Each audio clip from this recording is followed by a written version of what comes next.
दोस्तों नमस्कार, स्वागत है आप सभी का online NEET of YouTube channel पे। इस वीडियो में हम बात करने वाले हैं कई बड़ी और लेटेस्ट अपडेट को लेकर जो कि संबंधित है बीएड बनाम बीटीसी के बारे में, एक अंतिम धमाके को लेकर। साथ ही हम बात करेंगे TGT PGT UP TGT PGT छात्रों के बारे में, इसके अलावा और भी तमाम भर्तियों की लेटेस्ट अपडेट को लेकर। तो चलिए दोस्तों वीडियो शुरू करते हैं। वीडियो को लाइक कर दें, साथ ही शेयर कर दें और चैनल को सब्सक्राइब करना बिल्कुल ना भूलें, जिससे कि जानकारी आप सभी को ऑनलाइन नीट ऑफ चैनल के माध्यम से रियल ऑथेंटिक सबसे पहले मिलती रहे। जैसा कि दोस्तों आप जानते हैं कि बीएड बनाम बीटीसी को लेकर जब सुप्रीम कोर्ट में सुनवाई चल रही थी, तो सुप्रीम कोर्ट के अंदर बीएड बनाम बीटीसी के लिए जजेस के माध्यम से आदेश दिया गया था कि फ्राइडे तक अपनी जो रिटन में बहस है वो दाखिल कर दी जाए, फ्राइडे तक। और आज इसकी जो अंतिम तारीख है जो कि निकल चुकी है, देर शाम 4 बजे तक उनको यहाँ से सबमिट करनी थी। ऐसे में जानकारी मैंने लेने की कोशिश की बीएड और बीटीसी अधिवक्ताओं के माध्यम से, तो मुझे बताया गया कि जो बीएड के अधिवक्ता हैं, इसके अलावा बीटीसी के अधिवक्ता हैं, उन सभी के माध्यम से अपनी अपनी रिटन बहस दाखिल कर दी गई है, जिसके बारे में आप सभी को यहाँ पे भी देखने के लिए मिल जाएगा। ये जो पोस्ट है बीएड के, अगर बात की अधिवक्ताओं के माध्यम से की गई कि बीएड स्टूडेंट की तरफ से एनसीटी, इसके अलावा एमएचआरडी के माध्यम से अपनी जो शानदार बहस है वो दाखिल कर दी गई है, मतलब कि रिटन सबमिशन दे दिया गया है। इसके अलावा बीएड के अधिवक्ताओं के माध्यम से भी यहाँ पे जो अपना सबमिशन है वो दे दिया गया है। तो वहीं दूसरी तरफ बात की गई बीटीसी अधिवक्ताओं के माध्यम से, उन्होंने भी बताया कि जो भी सभी अंतिम कार्य वो कर लिए गए और अंतिम रूप से अपना सबमिशन दाखिल कर दिया गया है। लेकिन ये कहीं ना कहीं सिर्फ सबमिशन नहीं है, ये अंतिम धमाका है। कैसे, मैं आप सभी को बताता हूँ। जैसा कि दोस्तों आप सभी जानते हैं कि बीएड को लेकर, इसके अलावा बीटीसी के बारे में रिटन सबमिशन के अंदर बहुत सारे ऐसे पॉइंट रखे गए जो कि काफ़ी महत्वपूर्ण हैं। जैसे कि अगर बात की जाए बीटीसी को लेकर, तो उत्तर प्रदेश का एक बड़ा उदाहरण यहाँ पे दिया गया है 68,500 शिक्षक भर्ती का, क्योंकि जजेस ने ये बात कहीं ना कहीं जानने की कोशिश की थी कि कहीं पर कोई वैकेंसी निकाली गई हो और वो पद भरे ना गए हों, कोई ऐसी वैकेंसी का डाटा दिया जाए। तो उन्होंने तमाम वो शासन आदेश कलेक्ट करते हुए 68,500 भर्ती को यहाँ पे कहीं ना कहीं शामिल किया गया अपने रिटन सबमिशन के अंदर बीएड की तरफ से। अब आप इस पर यह भी कह सकते हैं कि जो 68,500 शिक्षक भर्ती थे वो रिटन एग्जाम करवाया गया था, उसके बाद में 69,000 ऑब्जेक्टिव हुई।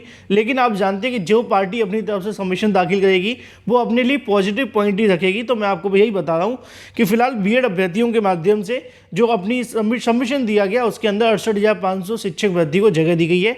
तो वहीं अगर बात की जाए बीटीसी अधिवक्ताओं के माध्यम से, जो यहाँ पे कहीं ना कहीं अधिवक्ताओं की तरफ से बहस की गई है, उसमें बताया गया है एलटी ग्रेड शिक्षक भर्ती को लेकर, जहाँ पे 10,768 पदों में भर्ती निकाली गई थी। 4 लाख से ज़्यादा छात्रों ने उसमें आवेदन किया था, लेकिन लगभग 10,000 में से 5,000 से ज़्यादा सीटें खाली रह गई थी। आप बीएड हैं तो आप ये भी कह सकते हैं कि एलटी ग्रेड शिक्षक भर्ती का पेपर टफ होता है, जो कि 100% सत्य है, मैंने कई बार वीडियो के माध्यम से बताया है। इसके अलावा एलटी ग्रेड शिक्षक भर्ती में नेगेटिव मार्किंग भी होती है, लेकिन जैसा कि मैंने आपको स्टार्टिंग में कहा कि जो पार्टी अपना सबमिशन दाखिल करेगी वो अपने लिए पॉजिटिव पॉइंट रखेंगे, नेगेटिव पॉइंट को साइड से कर देंगे। सेम दोनों ही पार्टियों के माध्यम से किया गया है, क्योंकि इसी सबमिशन के आधार पर बीएड बनाम बीटीसी को लेकर सुप्रीम कोर्ट को फैसला करना है। आज की तारीख में दोनों माध्यम से, दोनों की तरफ से अपनी अपनी बहस दाखिल कर दी गई है। अब सुप्रीम कोर्ट इस मुद्दे को लेकर डिसाइड करेगी कि प्राइमरी के अंदर बीएड या बीटीसी या फिर दोनों या कुछ और, क्योंकि आप जानते हैं बहुत सारे मैंने आपको लेकर इसके संबंध में एनालाइज और विश्लेषण भी बता दिए हैं। अब अगर बात की जाए कि बीएड बनाम बीटीसी को लेकर फैसला कब तक देखने के लिए मिलेगा, तो आज की तारीख में सबमिशन दाखिल किया गया है। आज से लगभग 30 दिन के आसपास आप सभी मान के चलें, बीएड बनाम बीटीसी को लेकर अपना जो अंतिम फैसला है सुप्रीम कोर्ट के माध्यम से सुना दिया जाएगा। तो फिलहाल आज को लेकर जो सबमिशन का मामला था वो खत्म हो चुके हैं और सभी ने अपने अपने सबमिशन दाखिल कर दिए हैं। हालांकि मेरे पास अभी किसी की कॉपी नहीं मिली है। अगर मुझे कॉपी मिलेगी तो मैं आपको और भी बहुत सारी जानकारियाँ दूंगा कि बीएड और बीटीसी की तरफ से कौन कौन से पॉइंट रखे गए हैं। चलिए बात कर लेते हैं अपनी अगली अपडेट के बारे में, जो कि संबंधित है यूपी टीजीटी पीजीटी, इसके अलावा अगर बात की जाए टीजीटी पीजीटी छात्रों के बारे में। जैसा कि दोस्तों आप जानते हैं कि लगातार अभ्यर्थी टीजीटी पीजीटी भर्ती का इंतजार कर रहे थे। छात्रों ने धरना प्रदर्शन कर करके कहीं ना कहीं टीजीटी पीजीटी भर्ती का विज्ञापन जारी करवाया था। विज्ञापन जारी हो जाने के बाद अभ्यर्थी खुश थे कि चलो टीजीटी पीजीटी भर्ती आ गई। लेकिन इसी बीच अगर बात की जाए परीक्षा को लेकर, तो पहले उम्मीद थी कि अक्टूबर में परीक्षा हो जाएगी, फिर नवंबर तक गया और जैसे ही दिसंबर आया मैंने आप सभी को बता दिया था कि अब ये परीक्षा फरवरी में नहीं होने वाली है। लेकिन आज छात्रों को एक बड़ा झटका लगा है, उसकी वजह मैं आपको बता दूं। जिन्होंने हमारे रेगुलर वीडियोस नहीं देखे होंगे उनके लिए तो बहुत बड़ा झटका है। मैंने आप सभी को बताया भी था, लगभग 1.5 महीने पहले ही मैंने आपको कहना शुरू कर दिया था कि अगर आप यूपी टीजीटी पीजीटी की प्रिपरेशन कर रहे हैं और आपके पास में कोई दूसरी भर्ती भी है तो आप उसको भी टारगेट बनाइए, क्योंकि टीजीटी पीजीटी भर्ती इतनी जल्दी नहीं होने वाली है। जनवरी तो छोड़िए, मार्च अप्रैल के अंदर परीक्षा नहीं हो पाएगी, क्योंकि चेयरमैन के पास सदस्य नहीं है, वो परीक्षा कराने के लिए बिल्कुल भी तैयार नहीं है। लेकिन ऐसे में ऐसे अभ्यर्थी जो सिर्फ टीजीटी पीजीटी में आवेदन करके दूसरी भर्तियों में भी आवेदन करके बैठे हुए थे इस उम्मीद में कि पहले हम यूपी टीजीटी पीजीटी करेंगे, फिर बाकी जो भी भर्ती के लिए समय मिलेगा, तो उनके लिए बड़ा झटका है, क्योंकि उत्तर प्रदेश की टीजीटी पीजीटी के साथ ही केंद्रीय विद्यालय संगठन के माध्यम से टीजीटी पीजीटी को लेकर एग्जाम डेट घोषित कर दी गई है। अब ऐसे में जो अभ्यर्थी कहने की टीजीटी पीजीटी की प्रिपरेशन कर रहे थे यूपी की, उनको थोड़ी सी और ज़्यादा मेहनत करनी पड़ेगी। समय बहुत कम है, लेकिन आपकी परीक्षा जो देखने के लिए मिलेगी 12 से लेकर 14 फरवरी के बीच में रहने वाली है और 16 से लेकर 20 फरवरी के बीच में देखने के लिए मिलेगी। और ये वैकेंसी केवीएस के माध्यम से निकाली गई थी। बहुत सारे ऐसे अभ्यर्थी थे जिन्होंने यूपी टीजीटी पीजीटी में आवेदन किया था और केवीएस की टीजीटी पीजीटी में भी आवेदन किया था। लेकिन यहाँ पे जो फ़ायदा है वो प्राइमरी वाले छात्रों को देखने के लिए मिलेगा। क्यों? क्योंकि उन्होंने सिर्फ प्राइमरी के लिए आवेदन किया था। अगर वो बीएड है तो उनको थोड़ा दिक्कतों का सामना करना पड़ेगा कि अब यूपी टीजीटी की तरफ जाएं कि केवीएस की तरफ जाएं या फिर केवीएस की प्राइमरी की तरफ जाएं। तो ऐसे में आप सभी को मैंने पहले भी जानकारी दी थी कि केंद्रीय विद्यालय संगठन के माध्यम से जो भर्ती निकाली गई हैं ये केंद्र सरकार के अंडर में आती हैं। इनमें ज़्यादा समय नहीं लगता है, लेकिन जो राज्य सरकारों के माध्यम से भर्तियाँ निकाली जाती हैं उनमें समय लगता है। अगर आप अभी भी कन्फ्यूज़ हैं कि हमें क्या करना चाहिए, तो मैं आपको यही कहूँगा, बेशक आपने केवीएस की तैयारी अब तक ज़्यादा कुछ खास की नहीं है, लेकिन आपके पास समय है, क्योंकि यूपी टीजीटी पीजीटी 12 फरवरी से पहले तो नहीं होगी, ये तो सत्य है।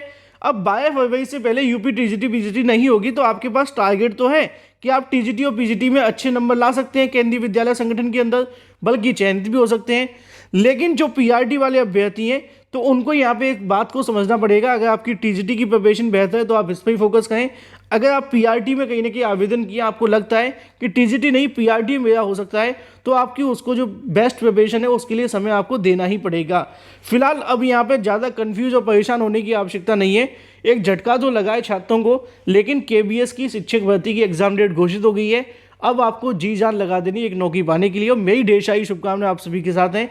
मैं उम्मीद करूंगा कि आप जो भी अभ्यर्थी वीडियो देख रहे हैं, कम से कम इनका तो सिलेक्शन हो ही जाए। बात कर लेते हैं अपनी अगली अपडेट के बारे में, जो कि संबंधित है एडेड जूनियर शिक्षक भर्ती को लेकर। एडेड जूनियर शिक्षक भर्ती के बारे में वैसे तो बहुत सारी जानकारी आती है, लेकिन मैं आपको जानकारी आजकल नहीं देता। लेकिन एक बार फिर से मैं आपको जानकारी दे रहा हूँ अधिकारियों के माध्यम से जो मिली है। कुछ अभ्यर्थियों के माध्यम से एडेड जूनियर शिक्षक भर्ती के लिए अधिकारियों से मुलाकात की गई और उन्होंने यहाँ पे एक टाइमलाइन फिक्स की है, जो कि मैं आप सभी को 2 दिन आगे बढ़ाकर बता रहा हूँ। उनका कहना यह है कि आने वाली 25 तारीख के आसपास एडेड जूनियर शिक्षक भर्ती को लेकर यहाँ से जो नोटिस है वो जारी कर दिया जाएगा और 25 तारीख के बाद इसके आवेदन शुरू हो सकते हैं, ऐसा कहना है अधिकारियों का। हालांकि मुझे इनके ऊपर विश्वास नहीं है जब तक नोटिफिकेशन नहीं आ जाता, लेकिन जो जानकारी है वो मैं आप सभी को अवश्य दूंगा। उनका कहना यह है कि 25 तारीख के आसपास इसको लेकर नोटिफिकेशन जारी कर दिया जाएगा, तो 3 दिन बढ़ाकर हम 28 रख लेते हैं और ज़्यादा से ज़्यादा 30 भी अगर आ जाए तो ये भी सोने पर सुहागा होगा। अधिकारियों की तरफ से कहना है कि एडेड जूनियर शिक्षक भर्ती के लिए इस महीने के अंत तक भर्ती का जो प्रोसेस है वो शुरू कर दिया जाएगा। जाने कितने महीने निकले, लेकिन प्रोसेस शुरू अभी तक नहीं हुआ। उम्मीद करेंगे आने वाले 7-8 दिनों के अंदर अगर 1% भी सही बात निकली तो बहुत सारे छात्रों के लिए बेनिफिशियल साबित होगा। लेकिन जो जानकारी अधिकारियों ने दी है मैंने आप सभी को बता दी है। फिलहाल कोर्ट केस के अंदर कुछ ज़्यादा हुआ नहीं है, तारीख पे तारीख चल रही है, कुछ नया उसके अंदर था नहीं, इसलिए मैंने आपको बताया नहीं। फिलहाल इस वीडियो के माध्यम से इतना ही। Thank you for watching this video.